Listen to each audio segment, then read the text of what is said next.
For me, I think that the arts is just important as the sciences and the maths and the STEM subjects. There needs to be expression. Hello, podcast listeners. Welcome back to Season 3 of Grassroots Radio. I'm your host, Unique Bird, and this week I'm actually bringing you 2 shorter episodes featuring Tiffany Samuel and Christa-Joy Burton, who are artists, friends, and collaborators on the project By Old Souls. By Old Souls is an initiative aimed at providing a platform to showcase the talents of Antigua's young up-and-coming artists. Tiffany is currently a student in the UK, while Christa-Joy is living and working in Antigua. I caught up with both ladies at different times, and I'm here to bless you with the results. Without further ado, here is Christa-Joy Burton, and right after that, you'll hear the interview with Tiffany Samuel. Stay tuned.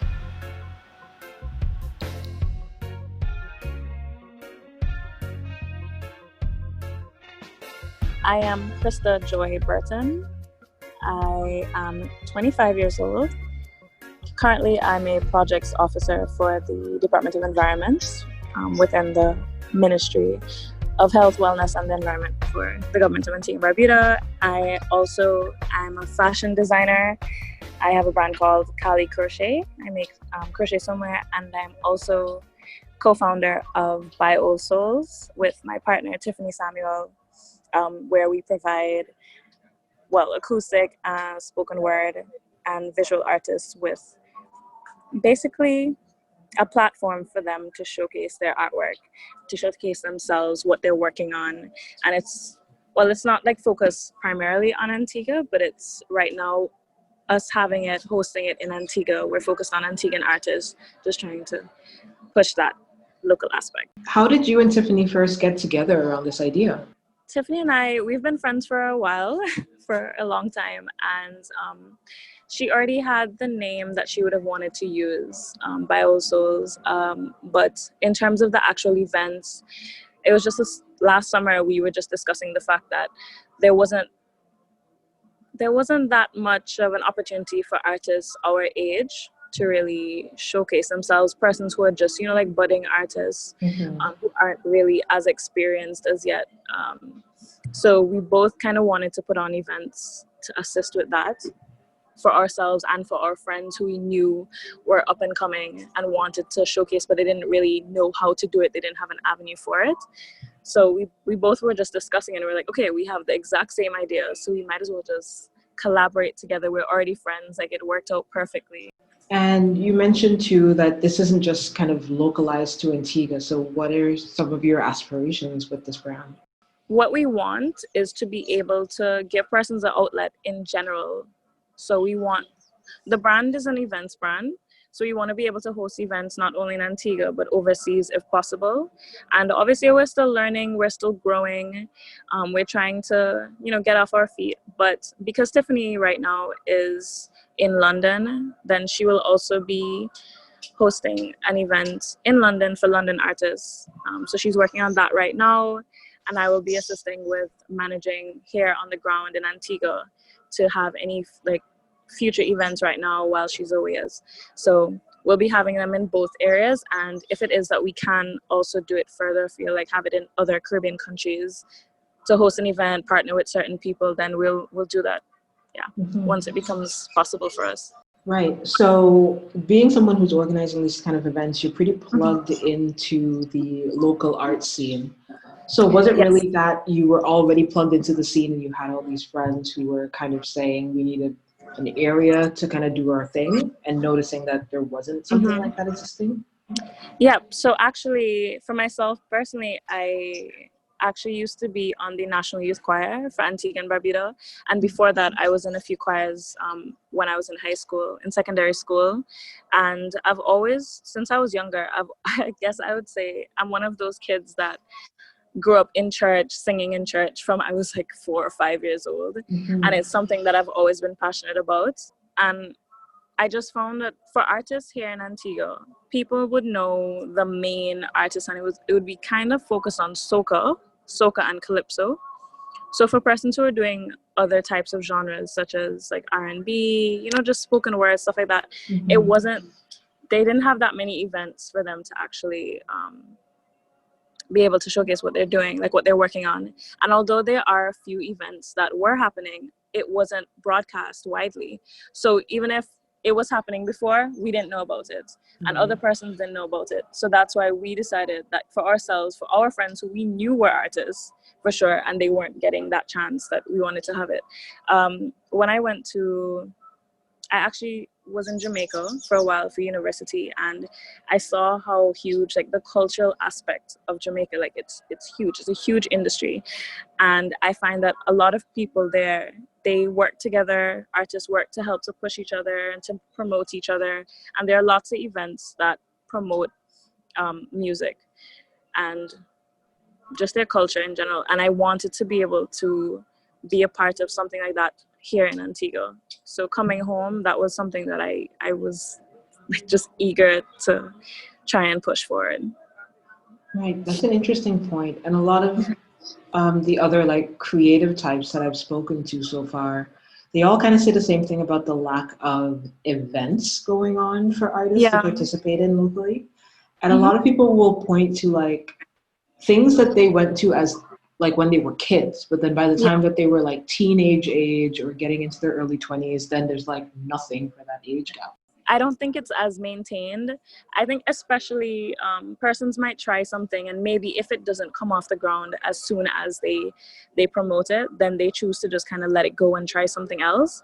But for us, obviously we're new to this, having events here, but we're really trying to stick with it because it is about the artistry. So even if maybe at first you don't get a lot of persons coming to the events, the whole point is for them to have a platform to actually sing. And even if it is that for the moment it's just artists all in the same place, and it's not as many persons who are coming to actually view their work, it'd be good for them to just have that camaraderie, to be in the same space and to kind of feed off of each other's energy. Right. And that was the most important thing for us. I found that we started last year, summer, in July. That was when we had our launch, late July. And there were actually a lot of other groups that were kind of coming up at the same time as us. So that's actually something that I'm happy to see. So it's not just us, it's other persons who are similar to us, similar in age group. I find that we've realized that it's something that's necessary, and a lot of persons have asked if we see it as a competition, but it really isn't, because the whole point is to promote our culture and to promote artistry in Antigua. And the more events that we can have like this, the better, especially if they're really spaced out, because there aren't that many events in Antigua in general, not just spoken word and acoustic and visual artist events, but in general. So what are some of the experiences that you had in Jamaica that really made you go, wow, there isn't an equivalent thing existing in Antigua? While I was there, I could literally leave my flat on a Monday, a Tuesday, a Wednesday, a Thursday, and there would be some type of open mic session available for people to actually perform at. Right, so any day of the week. Yeah, and it was weekly. It would be on a Monday. On Monday. Nobody expects that, but there'd be a weekly thing that's happening at a different. It wouldn't be the same location, but there was, I guess, also because Jamaica is so vast. But I was stationed in Kingston for university, and there were a lot of different spaces that hosted events, and they weren't on the same day, so then it made it easier for you. If you wanted to go on different days to all of them, you could do that. And that was the beauty of it. So coming home, I don't want it to be that. What we want is to be able to have events not only during the peak times, like during like seasonal, when it's maybe Christmas or summer, but we want to be able to have it at the times when there's nothing else happening. Because artists are always working. And it's just to give them that space to push through. And people actually want to hear what people are working on. It's just that they're not always events for people to go to. And I've heard that from persons. They said that they would be willing to go to something, but it's just not available for them. It's a really good initiative, especially like you're saying, making sure that there's things going on even in the off-peak times. Yep. Because people are still like bored and looking for entertainment. Exactly. Yeah. So even though for myself, I didn't get to continue with music, which actually was a passion for me, I would have hoped to be, another Alicia Keys. That would have been great because I play piano and I grew up singing, but going to Jamaica, because I had to focus on my studies, I didn't actually get to build on my songwriting and all of that. So I have songs that I have there in my books, but they're like incomplete. So that's something I'm definitely working on, so that I'm not only helping to manage an event, but I can actually be a part of it. I actually performed at our launch, but I haven't been able to write any music so far, but working on that. That's amazing. I did not know that you were so musical yourself. Yeah. Yeah, it would be nice to hear you one day. Yes, it would be great for you to come down to one of the events. Actually, we're working on having another event shortly. We don't have a date set as yet, but we'd be focusing on the visual arts, because for our launch, we had both visual artists and performing artists. And then for the second event that we had in August, late August last year, it was focused on the performing arts. So the third event that we're going to have in Antigua would be focused on visual artists. And then it would be more of like a pop-up shop, so persons could come and see what's available. They can come and speak to the artists. We'd have also possibly panel discussions, so people can kind of learn more about the industry. And then I'm also hoping to host a few workshops for persons who are more interested in being artists themselves. So yeah. So what did you actually study when you went to Jamaica? I studied international relations and management with some French. So I did French courses as well, although I didn't get to do it as my double major, but that's okay. And you were also one of the very early members of the New Grassroots. So I kind of wanted to ask you about like what drew you to this initiative in the first place? Like when you were first introduced to it, what made you go, hey, this is something that I feel like I might want to be a part of? You mean to New Grassroots? Yes. I was asked to be a part of it, and I found that here we need to be more socially conscious about our current environment, political space, everything that's happening in Antigua, because a lot of times we're kind of so focused on ourselves that we kind of lose sight of everything else that's going around us. And I found that with New Grassroots, the point was to get persons to be more aware of everything that was happening, of their rights that they would have as citizens. Even though we're young, we are young adults and we're growing. So we also have a voice and a part to play in making Antigua a better place, a better living space for us, for our children, and for those that are going to come after us. So yeah, I think it was a great initiative, and I was happy to be asked to be a part of it, for sure. Oh, very beautifully said, and we're happy to have you be a part of it. A lot of the reason why we are where we are is because, people like you came in and added your 2 cents and pushed on it. So thank you for being a part of that. Of course, yeah. I guess my final question to you is, if we want to keep in touch with what's going on with you and also and all your various other pursuits, where would be the best place for us to do that? Okay, so I would say that Instagram would be the best, because it doesn't just have DMs, but you're able to see actual pictures of everything that's happening, and we post the captions. We're very specific about what is happening in the photo. So my IG handle would be Christa-Joy Carissa. Probably hard to spell for some people, but the main focus would be Biosouls. So it's Bysouls. Oh, sorry, Biosouls. Byoldsouls, and that's on Instagram. We are also on Facebook. I actually have to focus more on that and try to update our Facebook page right now. But definitely you can check out our Instagram. We also have an ongoing session for performing arts, basically acoustic and open mic nights. We co-host it with our friend Joshua Rainey. So that's every Sunday in English Harbor. So you can actually check out our Instagram page and see the performing artists that we're going to have every Sunday. And also, because it's an open mic night, persons are allowed to just come through and sing. It's free entry.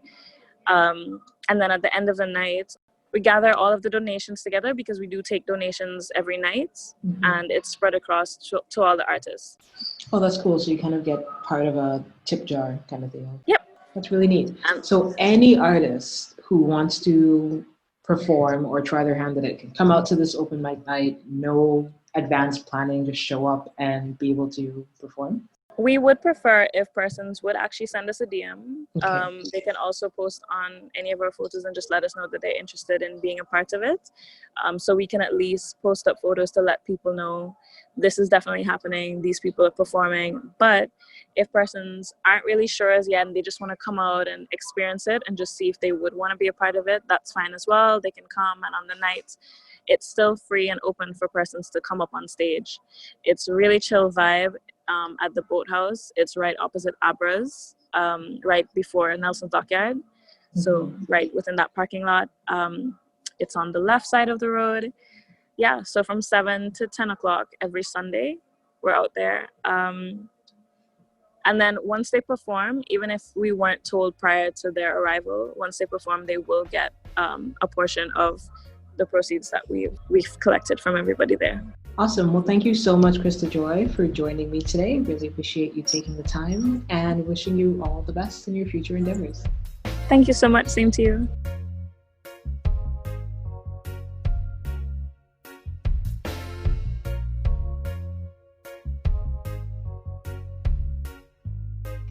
Hi, my name is Tiffany Samuel. I'm 22 years old. I'm currently a student in the UK, but apart from that, I feel like who you are is beyond that. I feel like I'm a poet and an artist, and I am the co-founder of Vile Souls. Vile Souls is kind of an initiative founded to be a platform for artists, like whether they're visual artists, performing artists, just any type of art that you use to express yourself. I wanted to create just somewhere, especially for people in Antigua, there was nowhere for them to go regularly and just have that space to hold. So Vile Souls kind of creates that space. Yeah, sounds like a worthy cause. And I think the first event of you guys that I became aware of was you were having like these kind of bonfire events on the beach. Yeah, that was our second event. It was just one. Hopefully we will do more of those.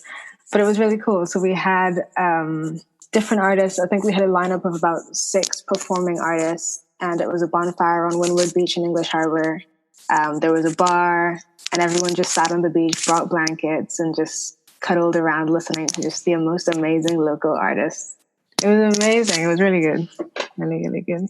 So that was your second event. What was your actual first one? The first one, I'd been thinking about it for a while. I knew that I wanted to showcase both visual and performing artists because we have so many exceptional artists in Antigua. So I wanted it to kind of be a walkthrough. So you come through, you see the visual artists, and you walk through, and it transitions into like a performing area where you see like local artists performing. And I wanted to keep it small just because it was the first one. So it was invite only. That kind of, I guess, made it more appealing. So everyone kind of wanted to come out to it, which is really cool. We got a lot of support because of that, I guess. You're saying there is a lack of avenues for local artists to showcase themselves. Why did you feel like this was something that you were going to personally take on? I don't know, maybe because I'm an artist myself and I knew that this is something that I enjoy going to. Like, I enjoy going to little intimate gatherings, a bit more soulful. Like, as the name suggests, it's by old souls, for old souls. So just people with a more conscious vibe that want something to do, like an outlet in Antigua. And I was just like, who else is going to do it? Like, you know, that saying that if it's not you, then who? If not now, then when? And I just kind of said, like, start conceptualizing my own idea and just bring it to life. Like, cool. Yeah. Yeah, I really wish more people like just had that kind of drive and mindset to just do it. Like, if there's something that you see is lacking and you want it to be there, then yeah, create it. Right. And yeah, this is also a collaboration with your friend Christa-Joy Burton. So it sounds like, was it your brainchild more so, and then you got her involved? Like, how did that She definitely helped me. Like, my idea was kind of buzzing around my head, and I knew that I wanted to start in Antigua. So it's not going to be solely in Antigua, but that's kind of where we're originating, because Antigua is like dear to our hearts, and it's more local to us. And I built the idea. I kind of fell in love with my own little idea, and I said, I can't do this for myself. Like, I need, first of all, I need somebody in Antigua, because I'm currently in the UK, and I need someone who's just as passionate as me. And CJ was the perfect person, and she has been like the most amazing partner. So yeah, we're partners. It's been amazing. Awesome. CJ was also like involved with the new grassroots at the very beginning. Oh, really? Little group, yeah. So it's really cool to see that she's gone on to do something incredible like that. That's really cool. When did you first start writing poetry? I don't know. I feel like this is a corny thing that a lot of artists say, like, I've been doing this my whole life, but really, oh, come on. But I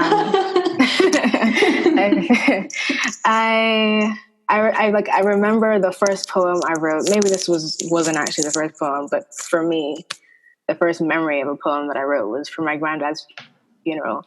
And for me, it was this big thing, and it meant so much to me. And they put it in like the funeral pamphlet thing, and everyone was like, "Oh yeah, I just wrote a poem. Like, it's not about, like, cool little 8-year-old poem." Moving on, yeah. They kind of read it and like flipped through the pamphlet. But for me, it was like, wow, I wrote this thing. And ever since then, I've just been writing. And have you always been sharing those poems? Oh, no. It definitely, earlier, it was just kind of something to do to, when you have no one to talk to, you just write it down. And I like the feeling of being able to go back to it. And sometimes you read something that you wrote and you're like, wow, I'm not that person anymore. And for me, writing it down in a journal was that for me. I only started sharing it in my second year of uni. So about 2 years ago, I started like posting on my Instagram, which was the biggest step for me. Right. That was not an intention ever, but yeah, it's been a journey. I feel like it was a lot of just believing that you can say something that's unique. Because I feel like writing poetry, there's so many people that write poetry out there. At first I was like, yeah, but who's going to want to read my poetry? Like, what am I going to write about this topic that hasn't already been said? You know what I mean? And it was kind of that overcoming the idea that you have your own voice and my voice is unique. So yeah, it's worth sharing. About 12K people think so, at least. I definitely had a few close friends who were like, you have to do this. It took some bullying, but yeah, it was worth it. It's nice to have that sort of positive bullying, I guess. Yeah. Especially for creative people. For sure. With all the self-doubt, for sure. And what I really like about your poetry and even the little videos that you post sometimes on Instagram is that they're all like positive and uplifting, and they're very relatable to basically anyone. Oh, thank you. Yeah. Well, I kind of wonder, like, I guess because you see someone's art and you kind of form this idea about what they're like, but now I have the opportunity to ask, like, where inside you is all that stuff really coming from? Oh, wow. I feel like I've always listened to like positive music, or I've always read positive books. And for me, that's been like, I don't know, that's how you've kind of that's how I've learned about the world and how I've learned about how life should be lived, like listening to Bob Marley and stuff like that. And Bob Marley was always a simple lyricist. Like, his words weren't very, you didn't need to go grab a dictionary or anything, but it touched you. And I kind of related to that, like the power in those words. Like, they were so simple, but like, it's Bob Marley. He will be playing for the next, like, however many generations. And yeah, I think that kind of inspired my poetry, in that it's simple, but it's coming from a place of like raw expression, like me trying to grow and figure out who I am. Now you're in the UK and you're in university, you said? Yeah, I am. What are you studying? Oh boy. So I'm a poet, but I study accounting and finance. Oh. I don't know. I did, it's a big one. Mm-hmm. But I feel like that's also why I started posting my second year of uni. Like, first year was, as they say, like, first year is not that hard. I found all my subjects relatively interesting. But by the time the second year came out, I was like, you know what, this might not be for me. Like, I didn't really think this is me. And it kind of forced me into that, like, deep self-analytical phase where you're like, if this isn't what I want, then what is? Like, you know what I mean? Like, mm-hmm. Especially when you're talking to your parents, like, I don't like this. They're going to ask you, okay, well, what do you want to do? And I just thought about what really made me happy and what I really enjoyed, and I realized that was poetry. And if it made me that happy, like, why wasn't I sharing it? So yeah, I definitely started posting for that reason.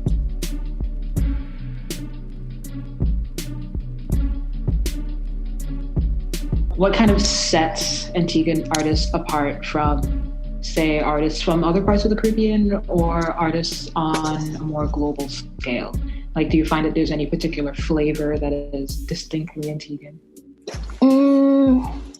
I feel like, specifically in the Caribbean, Antigua is kind of in a unique perspective where we don't really have a defining sound. You know what I mean? Like, mm-hmm. Yeah, we're in the soca, we're in the calypso. Like, Jamaica is known for dancehall. Barbados is known for, so, like, you know what I mean? Like, and any artist coming from Barbados or Jamaica, it's you know, it's kind of small to say, but they're in that label of the people are expecting dancehall from you or whatever. And I feel like Antiguan artists have the ability to listen to everything around them, but they're not defined by anything. So people from Antigua, their music just sounds so different. Like, ATOA sounds nothing like Jibba. Jibba's more reggae. Like, there's just so many different spices in Antigua, mm-hmm. which is really, really beautiful, I think. Yeah, I guess in a way, it's way more individualistic. Yeah, for sure. But at the same time, because we don't have that established industry as Jamaica, or, you know, it can be harder for Antiguan artists to get recognized. That's why they need spaces like this. Mm-hmm. Even if it's just being recognized locally, like, that's the first step, you know? We need to help them get to that step at least. Yeah, for sure. Apart from, you know, independently organized events and organizations like yours, what else do you think could be put in place to better support the arts and artists in Antigua?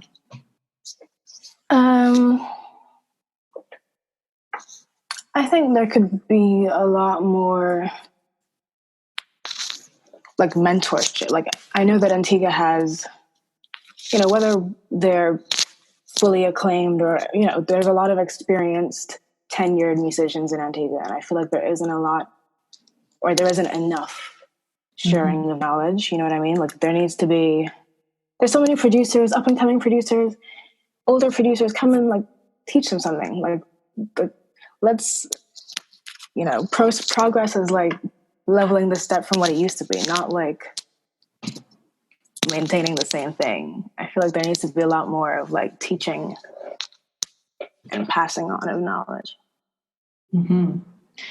That's a really interesting point, because even if I'm thinking about, you know, you said teaching, and I'm like, well, even in schools, right, there isn't much emphasis placed on visual arts or music or anything like that. Exactly. And in fact, in a lot of secondary schools, those classes have been cut, or you don't have the ability to take them for CXC or whatever. It's crazy. I don't understand it. For me, I think that the arts is just important as the sciences and the maths and the STEM subjects. Like there needs to be expression. Yep. And maybe, I don't know when we've lost that, but I feel like somewhere along the way we've lost that a little bit. It's starting to pick up again, which is really nice to see. But we've got to make an effort. And did you personally have someone that kind of mentored you on your journey? Not really. No. I was very like, I read a lot. So I was always in my room reading something or listening to a podcast. So I feel like I was always teaching myself things. Definitely Bob Marley. I'd say he's had the biggest influence in my life. Like it was at the point where my like Christian grandmother had no choice but to listen to Bob Marley in the car on the way to church. I'm sorry, but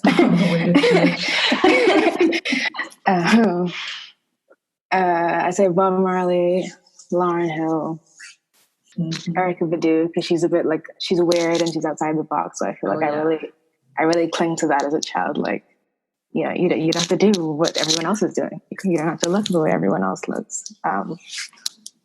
People like that, people who kind of stood for themselves, I really admired. Okay, so you had kind of mentors from a distance, and now you're following in their footsteps. I'd like to think so. I hope so.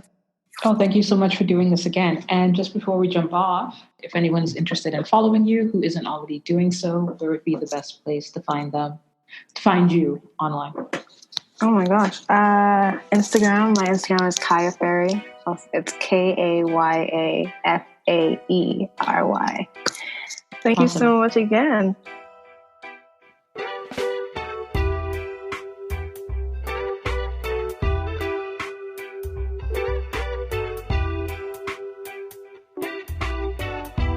Thank you for listening to this episode of Grassroots Radio.